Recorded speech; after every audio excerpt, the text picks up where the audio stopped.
Hello friends, welcome to Vikas education world. आज हम लोग देखेंगे क्लास 12th का second chapter inverse trigonometric functions, प्रतिलोम त्रिकोणमितीय फलन।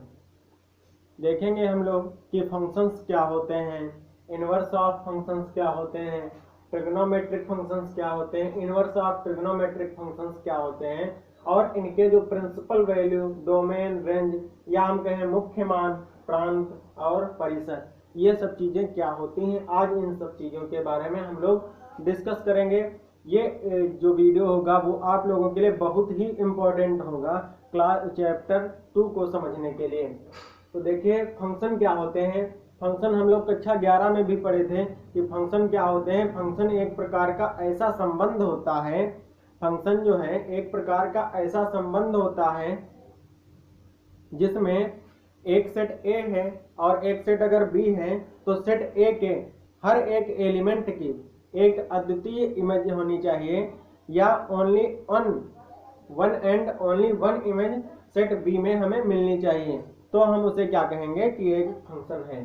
फंक्शन क्या होता है, एक प्रकार का आपका रिलेशन होता है, एक प्रकार का संबंध होता है दो सेट के बीच में, एक प्रकार का ऐसा संबंध कि सेट ए के प्रत्येक एलिमेंट की एक सेट बी में एक अद्वितीय इमेज मिले, हमें एक अद्वितीय इमेज मिले तो हम कहेंगे कि एक फंक्शन है। तो आई होप कि आप लोगों को फंक्शन समझ में आ गया होगा। नेक्स्ट हेडिंग है यहाँ पे पढ़ी, inverse of a function. Inverse of a function या हम कहें तो इसे कहेंगे हम फलन या प्रतिलोम फलन। क्या कहें देंगे हम, प्रतिलोम फलन। प्रतिलोम फलन या inverse of a function. Inverse of a function क्या होता है। इनवर्स ऑफ ए फंक्शन कोई भी फलन ऐसा हो कि वो 1 हो और ऑन 2 हो, या हिंदी में हम कहें तो ऐसा फंक्शन, ऐसा फलन जो क्या हो, एकैकी हो, एकैकी हो और आच्छादक हो, एकैकी हो और आच्छादक हो, तो ऐसा फलन कहलाता है आपका व्युत्क्रमणीय फलन या इनवर्स ऑफ ए फंक्शन। देखिए कोई भी अगर फलन वो 1 है और ऑन 2 है तो उसका इनवर्स फाइंड होगा, एग्जिस्ट होगा। अगर वो 1 और ऑन 2 नहीं है तो उसका जो इनवर्स होगा वो एग्जिस्ट नहीं होगा। तो हम कह सकते हैं कि अगर कोई फंक्शन कुछ इस प्रकार से है f(x)(y), अगर कोई फंक्शन f(x)(y) है तो अगर हम इसका इनवर्स निकालेंगे तो इनवर्स इसका क्या हो जाएगा, हम लोग लिख लेंगे f इनवर्स। f इनवर्स, इसके इनवर्स को हम कैसे डिनोट करेंगे, f के ऊपर -1 लगाकर डिनोट करेंगे, तो हम इसे पढ़ेंगे f का इनवर्स। ये क्या है, f का इनवर्स।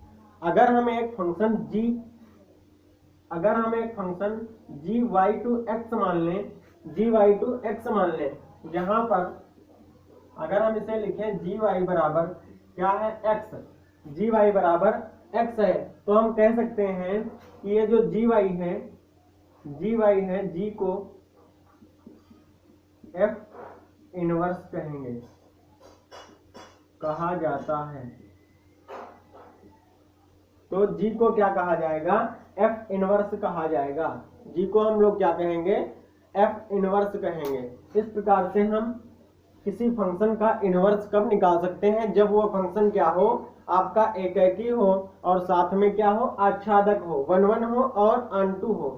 1 कब होता है फंक्शन, जब किसी सेट या डोमेन के प्रत्येक एलिमेंट की एक ही इमेज हो, जब किसी डोमेन के प्रत्येक एलिमेंट की उसके को डोमेन में या इमेज, जो इमेज वाला सेट होता है या सेट बी हम कहें, उसमें अगर एक ही इमेज होती है, एक ही इमेज होती है, तो हम उसे कहेंगे कि ये क्या है, 1 है। जैसे ए का बी से 2, ऐसे इस प्रकार से अगर कोई रिलेशन हमें मिलता है तो इस फंक्शन को हम लोग क्या कहेंगे कि ये 1 है। और ऑन 2 कब होगा, ऑन 2 कब होगा या आच्छादक कब होगा, जब जो उसकी ये जो होता है कोडोमेन, कोडोमेन जो होता है उसमें कोई भी एलिमेंट हमें खाली ना मिले, कोई भी एलिमेंट हमें खाली ना मिले।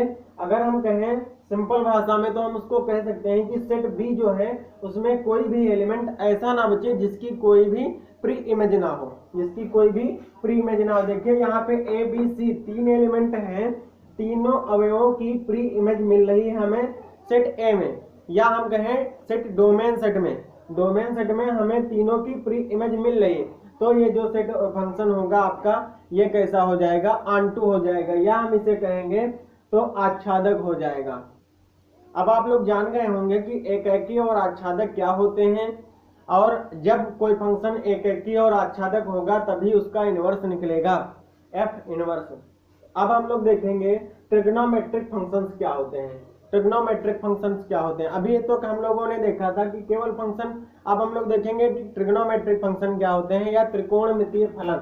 इसे हम हिंदी में क्या कहेंगे, त्रिकोणमितीय फलन। देखिए त्रिकोणमितीय फलन क्या होते हैं, आप लोगों ने कक्षा 9 से स्टार्ट किया होगा पढ़ना, sine x, cos x, tan x.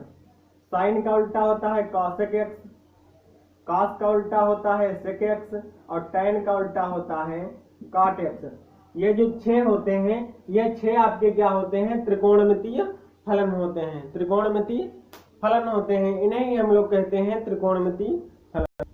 देखिए यहाँ पे जो है ये 6 आपके त्रिकोणमितीय फलन होते हैं। इसमें से जो cos x और sec x है, cos x और sec x, इसे हम लोग कहते हैं समफलन, इसे हम लोग क्या कहते हैं, समफलन। और बाकी के ये जो 4 हैं इन्हें हम लोग कहेंगे विषम फलन, इन्हें हम लोग क्या कहेंगे, विषम फलन। यहाँ पे जो cos x और sec x है ये होता है समफलन, और जबकि sin x, cos x, tan x, cot x, ये 4 जो होते हैं ये आपके विषम फलन होते हैं। अगर हम लोग इनका इनवर्स देखें, नेक्स्ट हेडिंग पढ़ी है inverse trigonometric function. Trigonometric function क्या होते हैं, त्रिकोणमितीय फलन sin x, cos x, tan x, cosec x, sec x और cot x, ये जो होते हैं आपके त्रिकोणमितीय फलन होते हैं। अगर हम इनका इनवर्स निकालें, इनवर्स ट्रिग्नोमेट्रिक फंक्शंस क्या होते हैं, अगर हम मान लें कोई रेशियो दिया है, ट्रिग्नोमेट्रिक रेशियो दिया है sin x equal to sin theta equal to x, अगर हम यहाँ से थीटा बराबर निकालेंगे तो ये आ जाएगा sin इनवर्स x, थीटा बराबर अगर हम निकालेंगे तो ये आ जाएगा sin इनवर्स x। इसी sin इनवर्स x को हम क्या कहेंगे, इनवर्स ट्रिग्नोमेट्रिक फंक्शन, इसे हम क्या कहेंगे, इनवर्स ट्रिग्नोमेट्रिक फंक्शन,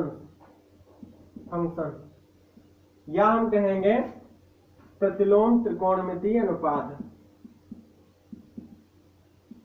प्रतिलोम त्रिकोणमितीय अनुपात।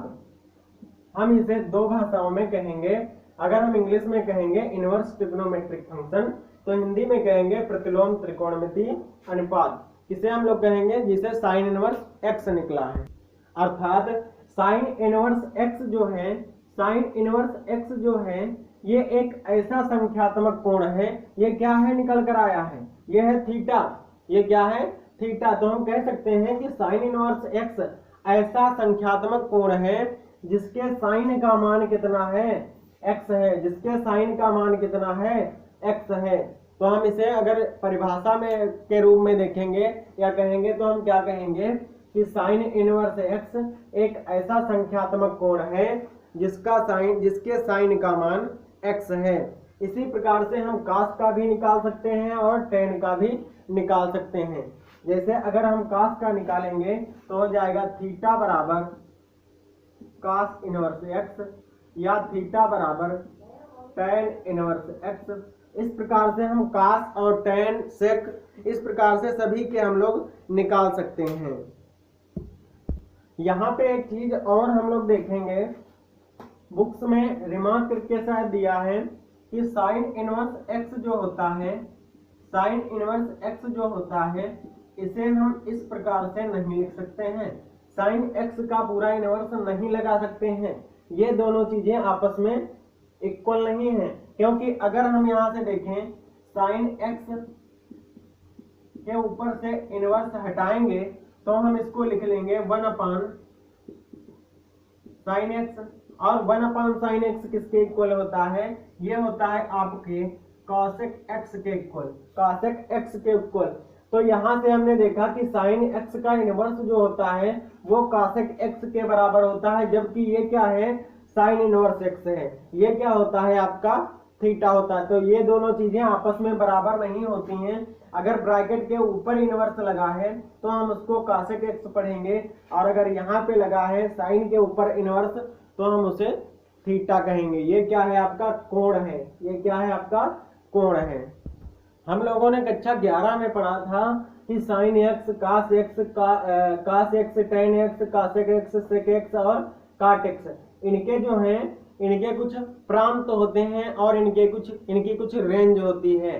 तो हम लोगों ने देखा होगा कि यहाँ पे लिखा होता था, एक इस प्रकार से टेबल बनी होती थी, इस प्रकार से टेबल एक बनी होती थी,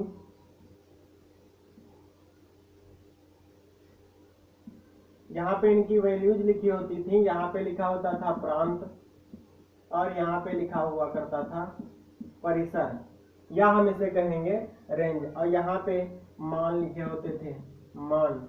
अब अगर हम साइन थीटा या साइन एक्स की वैल्यू निकालेंगे तो साइन एक्स या साइन थीटा की अगर हम साइन एक्स का अगर हम डोमेन निकालेंगे तो इसका डोमेन हुआ करता था -1 to 1, इसका डोमेन नहीं, इसका डोमेन हुआ करता था r, इसका डोमेन क्या हुआ करता था r रेडियन, और इसका परिसर हुआ करता था -1 to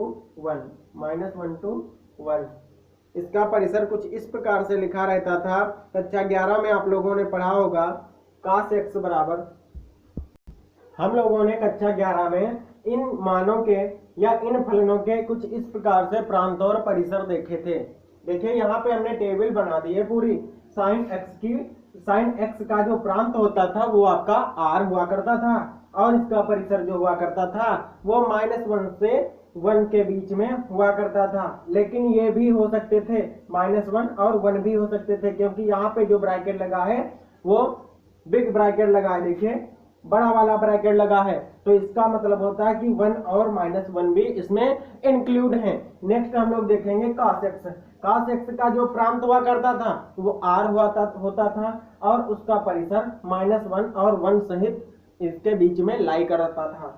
अगर हम tan x देखें तो tan x का जो प्रांत हुआ करता था वो x belongs to r, x is not equal to 2n + 1 π/2। अब यहाँ पे देखिए इसका परिसर भी r हो गया, इसका परिसर भी r हो गया, किसमें, tan x में।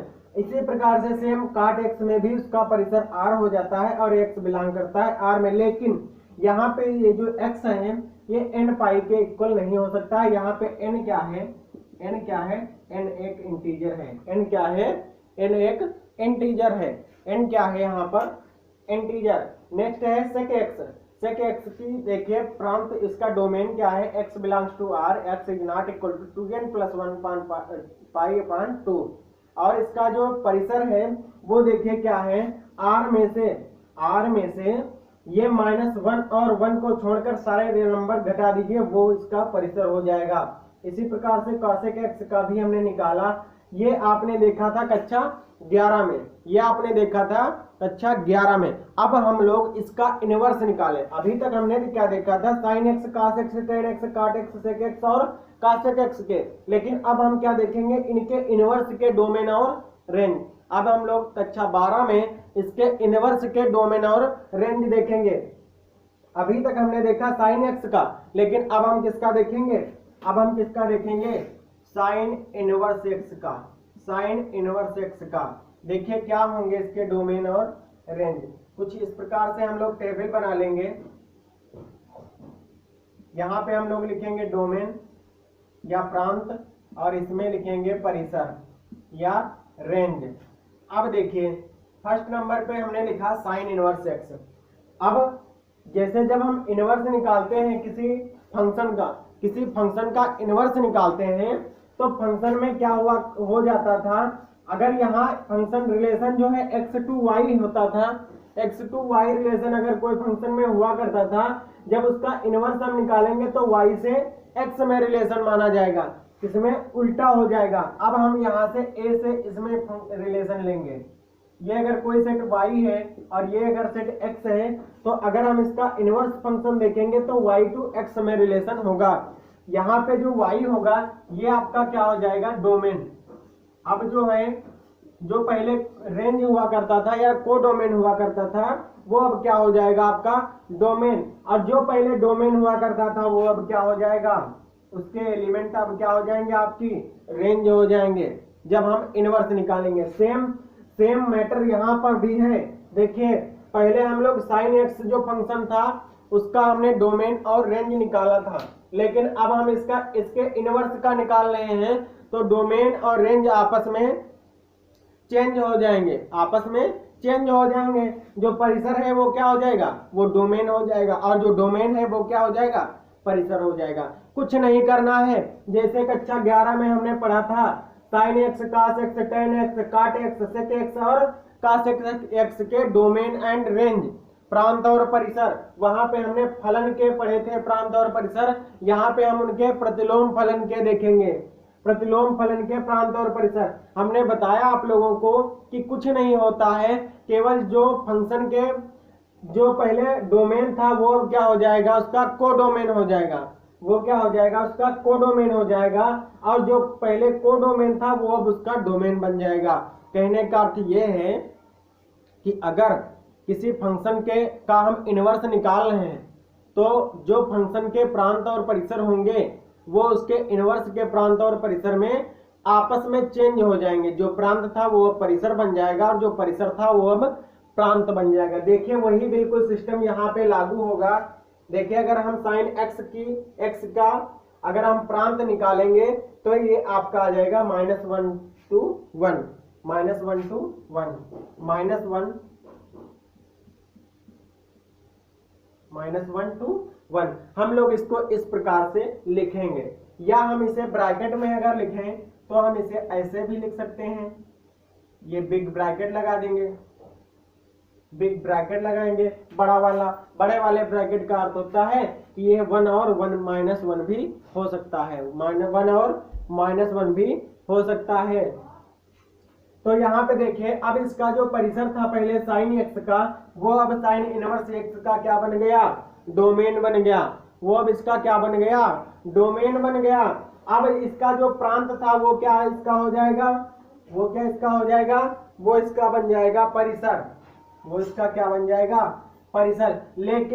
लेकिन यहाँ पे कुछ कंडीशन लगा दी गई। हम इसका डायरेक्ट इनवर्स नहीं निकाल सकते थे, तो हमारे यहाँ पे कुछ कंडीशन इसकी लगा दी गई कि ये जो है -π/2 से बड़ा होगा या बराबर होगा, और π/2 से छोटा होगा या बराबर होगा। ये यहाँ पे कंडीशन लगा दी गई इसके परिसर के लिए। इसकी रेंज बना दी गई कि ये इसके बीच में इसका इनवर्स निकलेगा, अदर मान पे नहीं निकलेगा। तो देखिए इसी प्रकार से हम लोग देखेंगे cos इनवर्स x का। cos इनवर्स x का जब हम डोमेन निकालेंगे तो डोमेन वही रहेगा जो हमारा sin x का होगा। जो हमारा sin x का और cos x का देखिए परिसर सेम था, तो अब इसका जब हम इसके इनवर्स का प्रांत निकालेंगे तो वो दोनों आपस में सेम ही रहेंगे। तो यहाँ पे हम लिख लेंगे -1 to 1, और इसकी जब हम इसकी रेंज निकालेंगे तो ये हो जाएगी 0 to π। इसकी रेंज क्या हो जाएगी, 0 to π। 0 और π के बीच में ये बिलोंग करेगा। कौन आपका cos इनवर्स x। अब हम लोग देखेंगे तीसरा tan inverse x। tan inverse x जब हम लोग tan इनवर्स x का देखेंगे तो tan x का जो परिसर था वो अब यहाँ पर क्या बन जाएगा, वो आपका बन जाएगा रेंज, वो आपका क्या बन जाएगा, डोमेन। तो देखिए यहाँ पे परिसर जो था वो था आपका आर, वो क्या था आर। तो यहाँ पे देखिए क्या बन जाएगा, माइनस इन्फिनिटी टू इन्फिनिटी। यहाँ पे हम छोटा सा लिख देंगे आर, छोटा सा क्या लिख देंगे आर। यही तो होते हैं, यही तो होते हैं real number.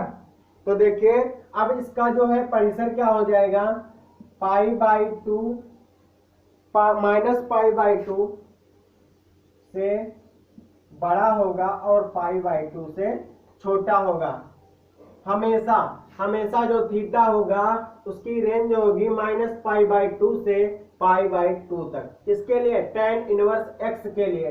Tan inverse x के लिए इसका परिसर क्या हो जाएगा, माइनस पाई बाई टू से पाई बाई टू के बीच में। लेकिन ये इंक्लूड यहाँ पे नहीं होंगे, ये इसके बराबर कभी नहीं हो सकता है।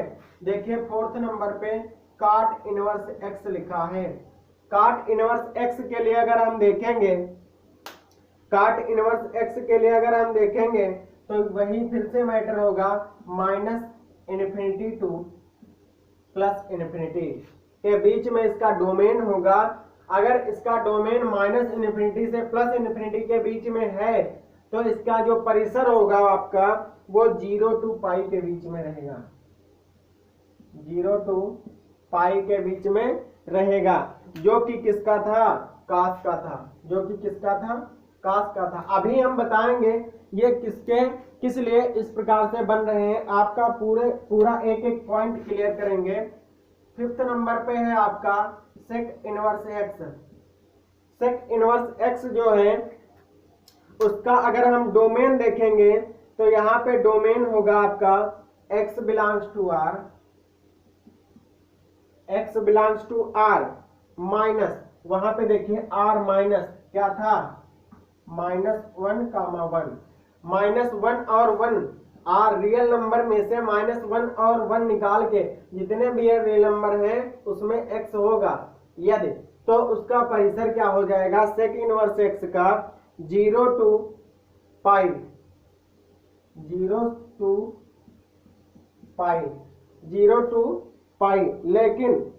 लेकिन यहाँ पाई बाई 2 नहीं हो सकता है, theta is equal not is equal to pi by 2, theta pi by 2 के बराबर नहीं हो सकता है।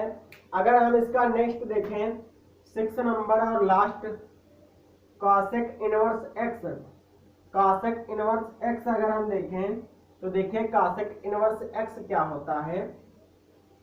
यहाँ पे देखिए कॉसेक इनवर्स एक्स का जो परिसर था वही अब यहाँ पे कॉसेक इनवर्स एक्स का डोमेन बन जाएगा, डोमेन बन जाएगा। तो वहां देखिए क्या था, तो हम लिख लेंगे x बिलोंग्स टू r -1, -1, यही तो यहाँ पे लिखा था, यही तो यहाँ पे लिखा था। वही आपका अब क्या बन गया यहाँ पे, वही आपका बन गया डोमेन, वही क्या बन गया डोमेन। या हम इसे अगर लिखें तो लिख सकते हैं कि x जो होगा -1 से बड़ा या बराबर होगा और 1 से छोटा होगा, 1 से छोटा होगा। इस प्रकार से हम लिख सकते हैं।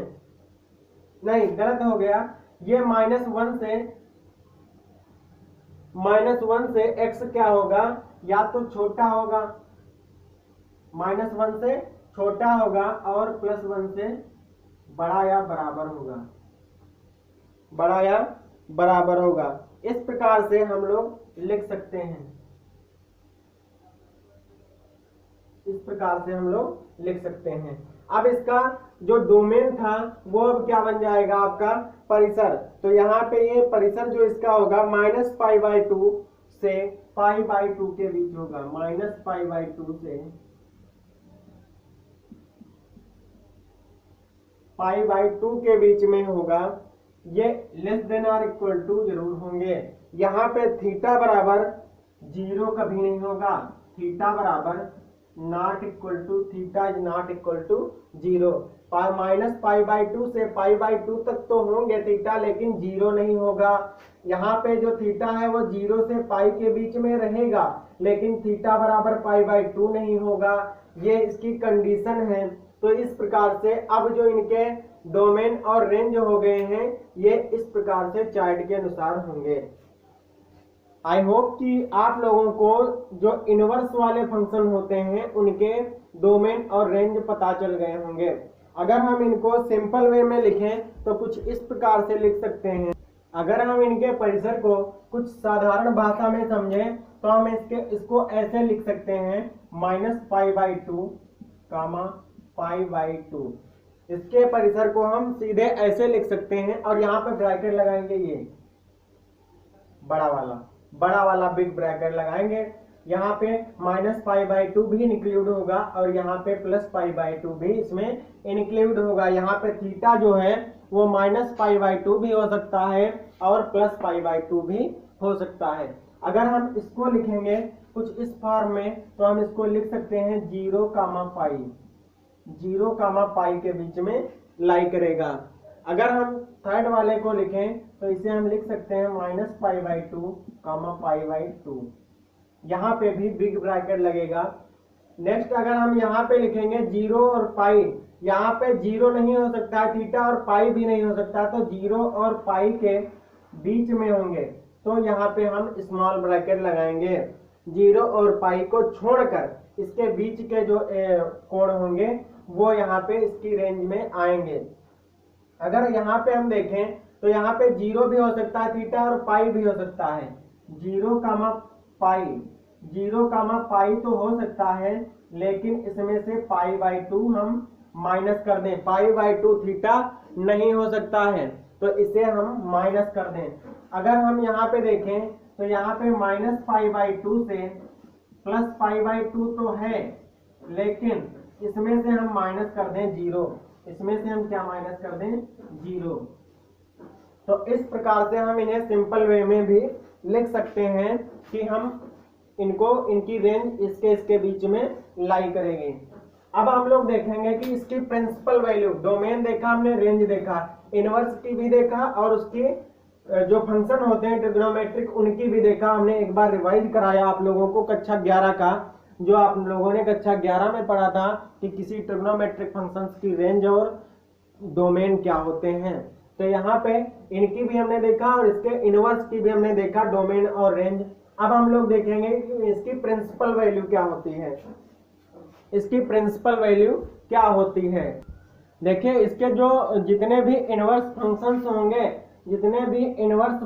होंगे उनसे जितने भी थीटा के मान प्राप्त होंगे उसमें थीटा जो सबसे छोटा मान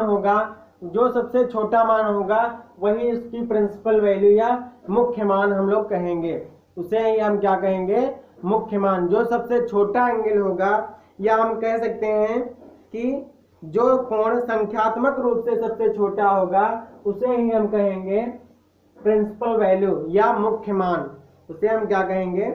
मुख्य मान। देखिए, या हम अगर इसे दूसरी भाषा में कहें, प्रतिलोम त्रिकोणमितीय फलन का मुख्य मान वह मान होता है जो उसकी मुख्य शाखा में स्थित होता है।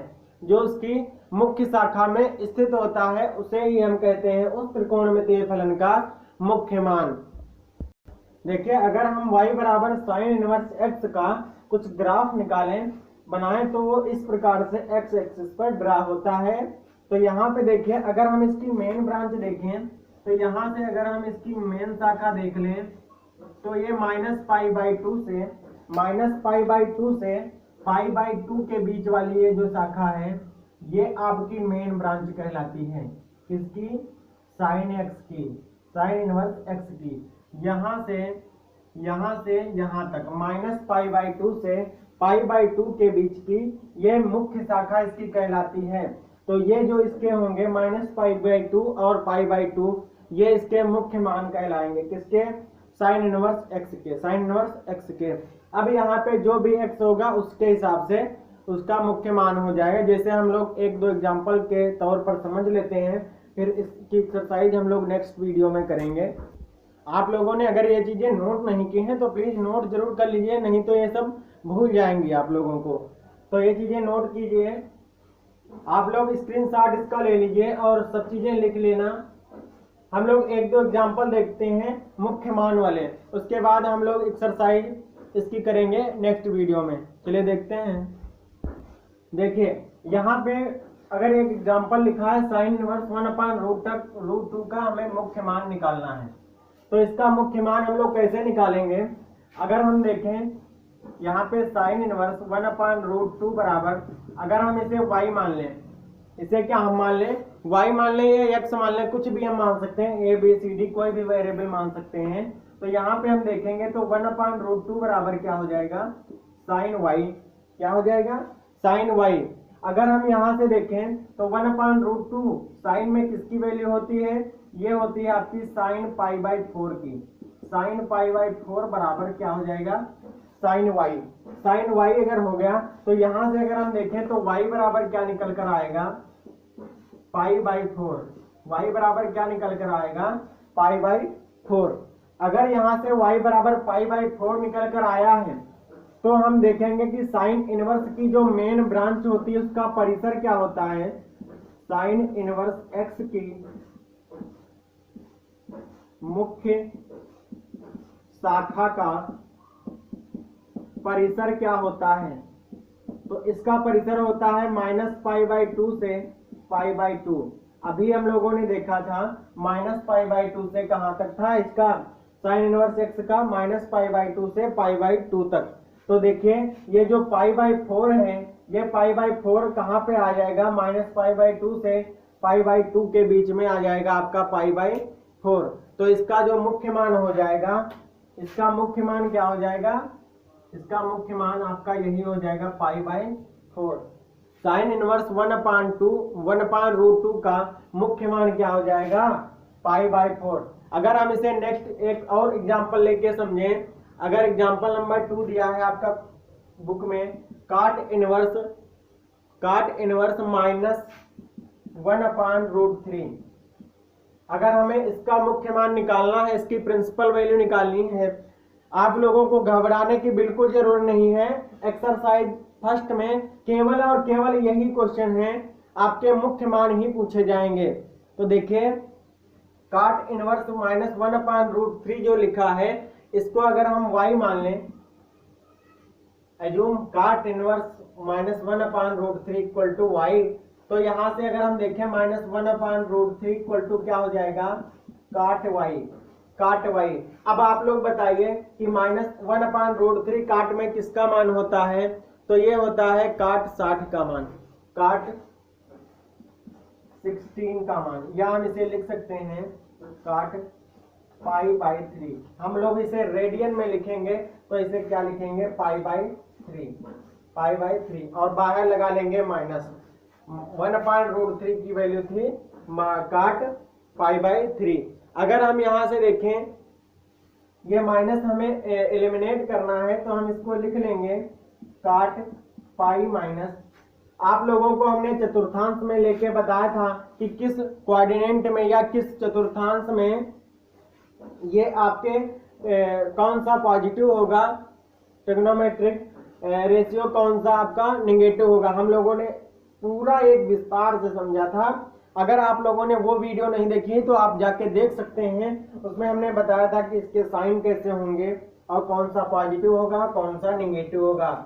तो देखिए यहाँ पे है काट पाई -π/3 से हम लिख सकते हैं, ये आपका हो जाए π/3 नहीं, हाँ π/3 हम इसे लिख सकते हैं। अब ये अगर इसको हम ओपन करेंगे तो ये हो जाएगा आपका काट, घटाएंगे तो ये हो जाएगा 2π/3, काट 2π/3।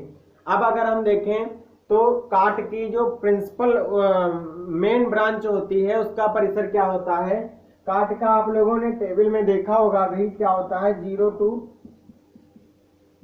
to क्या होता है? पाई, 0 to पाई होता है। तो यहाँ पे देखिए, यहाँ पे स्मॉल ब्रैकेट होता है, 0 और पाई को छोड़कर इसके बीच के सारे एंगल्स होते हैं वो इसके परिसर होते हैं। तो यहाँ पे देखिए 2π/3 इसके बीच में ही लाई करेगा 0 और पाई के, तो हम कह सकते हैं इसका मुख्य मान क्या होगा? काट इनवर्स -1/√3 का मुख्य मान मुख्य मान क्या हो जाएगा आपका 2π/3, 2π/3। बस हमें कुछ नहीं करना है। इसी प्रकार से हमें केवल एक्सरसाइज में बस यही मुख्य मान, हमें अगर रेंज और उसका परिसर पता है, रेंज और उसका वो डोमेन पता है, तो हम इसकी मुख्य में ये जो मान है प्रिंसिपल वैल्यू है ये तुरंत फाइंड कर लेंगे। तो शेष जो भी एक्सरसाइज के क्वेश्चन हैं वो हम लोग नेक्स्ट वीडियो में डिस्कस करेंगे। आप लोग लाइक जरूर करें हमारे वीडियो को अगर आप लोगों को पसंद आई हो, और अपने दोस्तों तक ज़्यादा से ज़्यादा शेयर करें ताकि हमें भी कुछ सपोर्ट मिलती रहे और हम उसी एनर्जी के साथ आगे आपका सिलेबस कंटिन्यू करते रहें। Thank you. और आप अगर हमारे चैनल पर नए हैं तो प्लीज़ चैनल को सब्सक्राइब जरूर करें और बेल आइकन को जरूर दबा लें ताकि जो भी नई वीडियो अपलोड हो वो सबसे पहले आप तक पहुँचे। Thank you.